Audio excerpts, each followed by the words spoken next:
So we're back in the chicken hospital today, and I think she has worse than riboflavin deficiency. I think she has Marek's disease. Um, Last night, and she's doing a little bit now, but not as bad as last night. She's acting like she's gasping for air. Last night, she was more like that with her eyes closed with every gasp she took, and I just held her and cuddled her for a while. Her right leg is totally paralyzed. It looks like her left leg, I don't know if it's paralyzed or not, but her toes aren't curled. But the right leg, it's just splayed out. Um, we decided to go ahead and dispatch her. And I decided that I'm going to do it because I've never killed a bird before. And if we're going to be butchering birds on our homestead, then I need to get started on it. And the best way to do it is on a sick chicken that um, I feel like she just needs to end her suffering before she gets worse. It's sad. Marek's disease, from what I understand, is a herpes virus that's only passed through to chickens. It's very highly contagious. It's passed through dander. It can live decades in an area even after birds are gone. It can travel up to 3 miles. The only way to prevent bad symptoms is from vaccination as a young chick.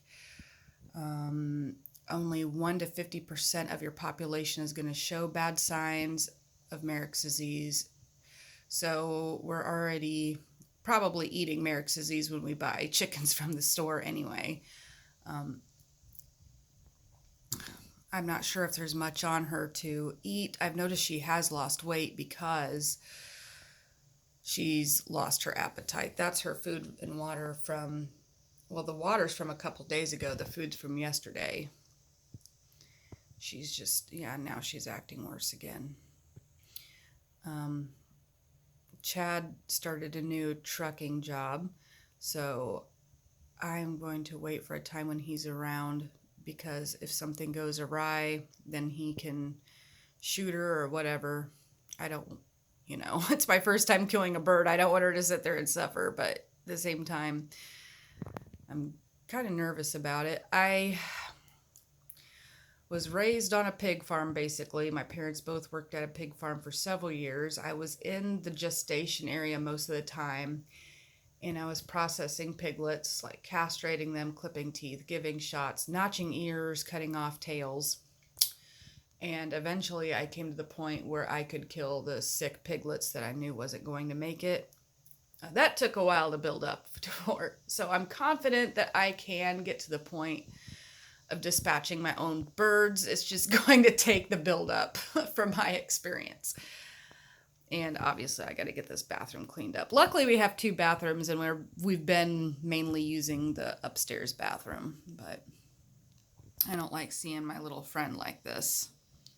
I'm sure she don't like. Yeah, you don't like feeling like that either, do you, honey? Yeah.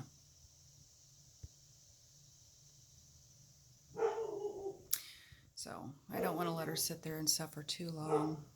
But at the same time, I need backup. Maybe I can invite a friend over.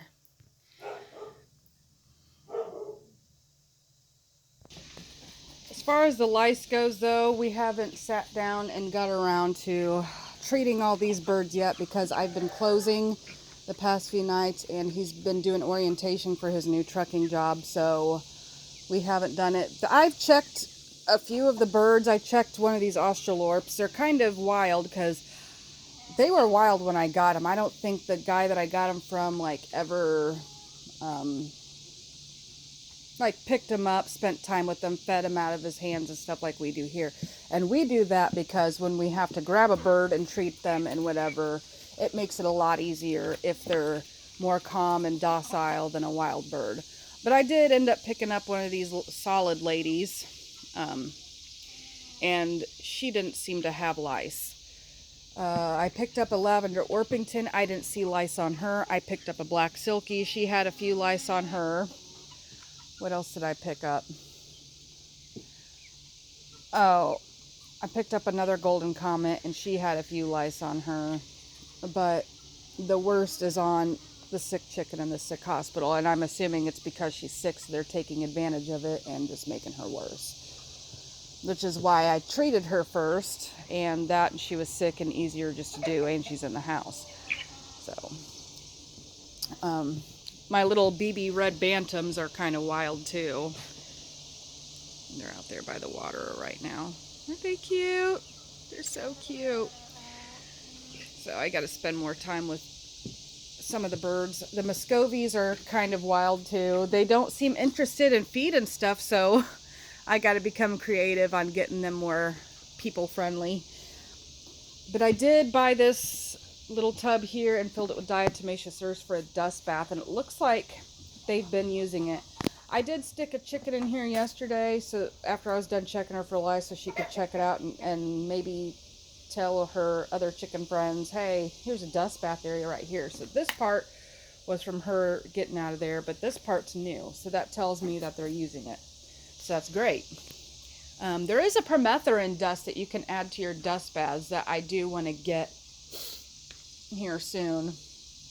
I'm not going to worry about it as much in the winter because pest pressure is down in the wintertime, but now that I know that they've got lice, I want to be more proactive about it.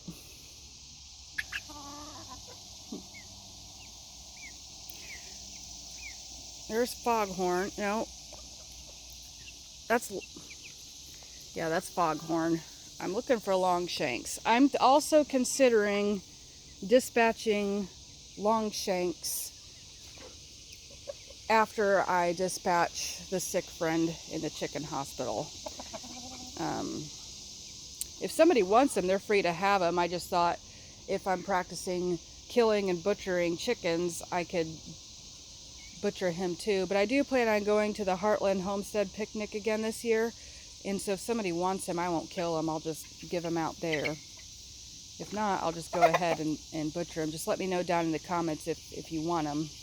This is his brother, Foghorn. Longshanks is the prettier rooster out of the two of them. It's just Foghorn is the alpha. Longshanks gets picked on. He's no longer allowed to eat with the rest of the chickens, according to Foghorn. And I'm not sure what happened between the guys because they used to get along great. The only thing Longshanks does is when he's hungry, he'll come up behind me and scratch me in the back of the legs. He's never spurred me. So I try to make sure I wear pants. And after Foghorn kicked his butt and Longshanks was up in the nesting boxes for a couple days recovering, he didn't scratch me for the longest time. And then I was singing his praises, how he stopped doing it. And then next thing I know, he's scratching the back of my legs. It doesn't hurt. He's not trying to be mean. He's just, hey lady, give me food. But my leghorn hen there, she is a great layer. She is the only one I'm getting an egg from every day. Leghorns don't go broody. They're great layers. They lay white eggs, and she has some pretty big eggs coming out of that little body of hers. And obviously the roosters get pretty big, so if you end up with roosters, if you're hatching them out, they're going to be great eating size. Look at them. They're like the size of meat birds, basically. So I do like the leghorn breed. I do. They're great. I don't have any goodies, guys. I don't have anything. Aren't they cute? We ended up with 7 silkies. Look at them. I was checking for eggs and there's a wasp nest in the coop. They haven't bothered me until just now. One came after my head, so I'm wearing my robe up over my head.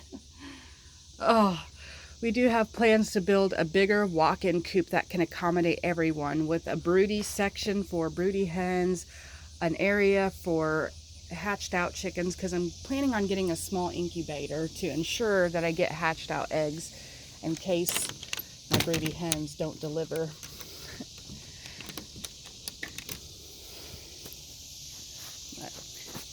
That's about it for the birds news today. I'll keep y'all updated on what goes on. I don't feel comfortable sharing my first dispatch on YouTube. It's just, that's going to be off camera. But anyway, thank you guys for stopping by. I love you, and so does Jesus. God bless.